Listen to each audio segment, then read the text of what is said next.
प्रिय दर्शकों, मेरा राधे राधे। सभी ज्योतिष प्रेमियों को मेरा प्रणाम। आज हम अभी मेरा मंगल ग्रह से जुड़ा हुआ एक सीरीज चल रहा था, लेकिन उसको अभी हमने रोका हुआ है। कुछ अपने कार्यों में व्यस्त होने के कारण हम उसका वीडियो नहीं दे पाए। लेकिन आज हम एक जनरल कुछ बात करना चाह रहे हैं जो कि बहुत काम की है। संबंध विवाह से ही जुड़ा हुआ है। ये एक हमारी जन्म पत्रिका होती है।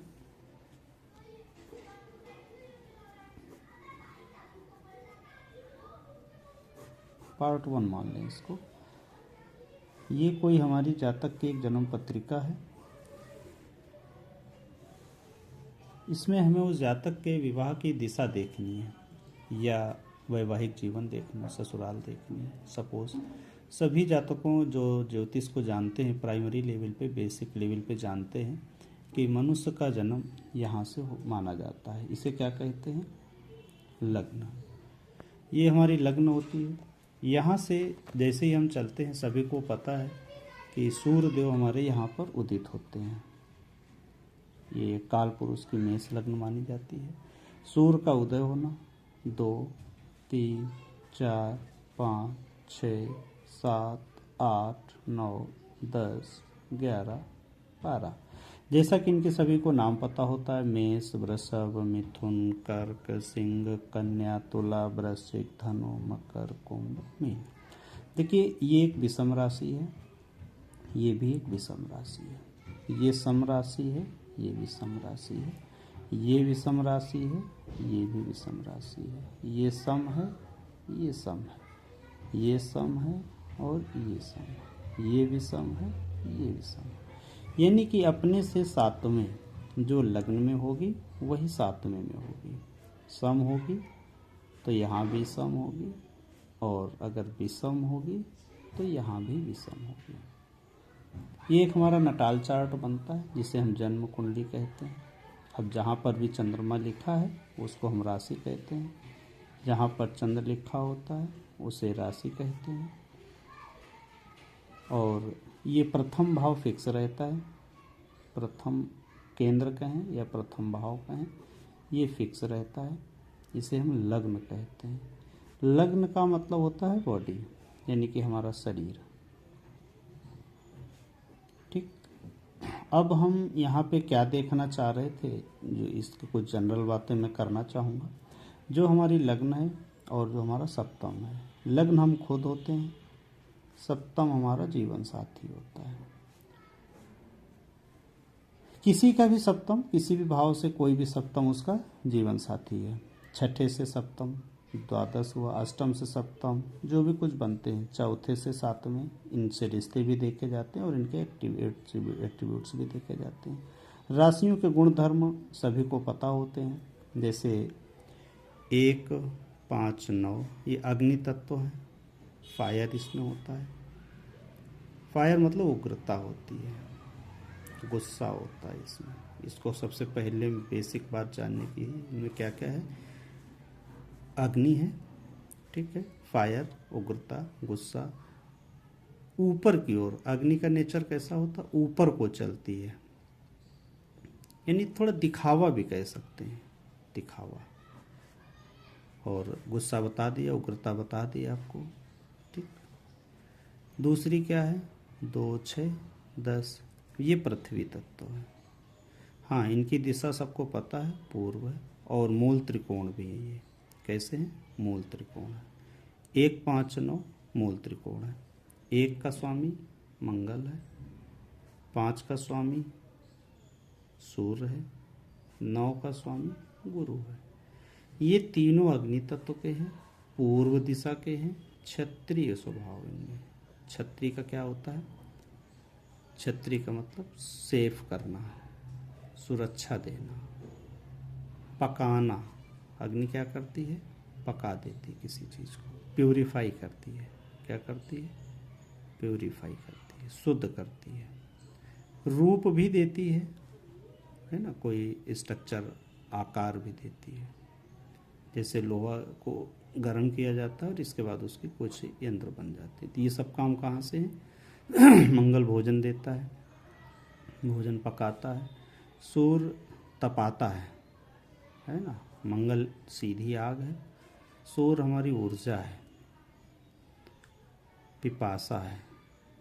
ज्ञान और गुरु क्या है, 9 अंक क्या है, ज्ञान की भूख है। ठीक है, इसी से देखते हैं। अब पृथ्वी तत्व क्या है? पृथ्वी का मतलब होता है कठोर, गंभीर,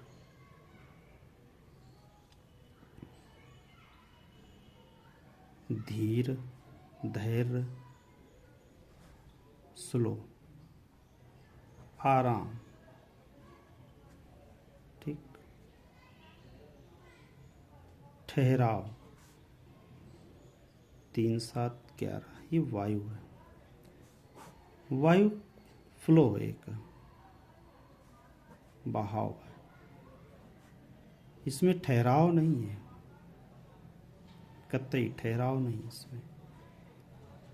बढ़ते रहने की आदत है, बढ़ते रहने की इसमें भी है, ये भी बढ़ती रहती है, ये भी बढ़ती रहती है, बढ़ते रहने का स्वभाव होता है। 4 8 12, ये क्या है? जल। क्या है? जल। और उत्तर दिशा है, ब्राह्मण वर्ण है, सौम्य है राशियाँ ये।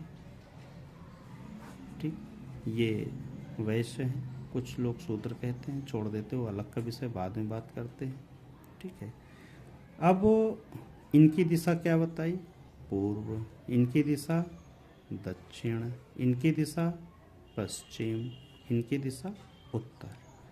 मूल त्रिकोण भी हैं ये, मूल त्रिकोण भी हैं एक दूसरे से। जैसे 1 से गए 5 9, ये एक मूल त्रिकोण बना। यहाँ से त्रिकोण का मतलब होता है एक ट्रायंगल बनना, ये। ठीक है, अब हम 2 से आए, 2 6 10, 2 6 10। ठीक, 3 7 11, ये एक त्रिकोण बनता है।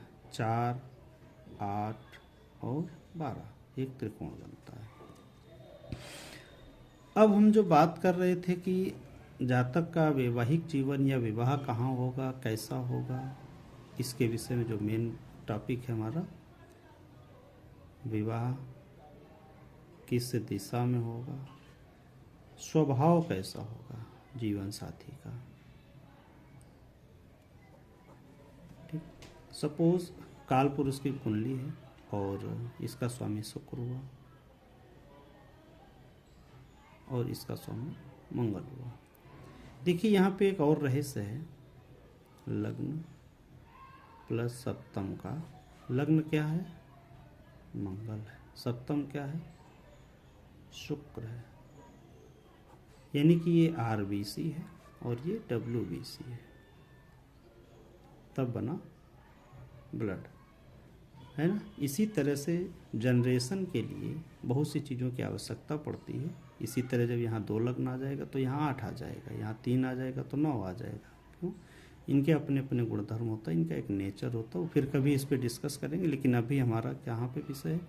तो इसका स्वामी क्या हुआ? शुक्र। अब मान लेते हैं किसी जातक का शुक्र कन्या में बैठ गया है, ये। अब हमें देखना है कन्या राशि किस दिशा की स्वामी है।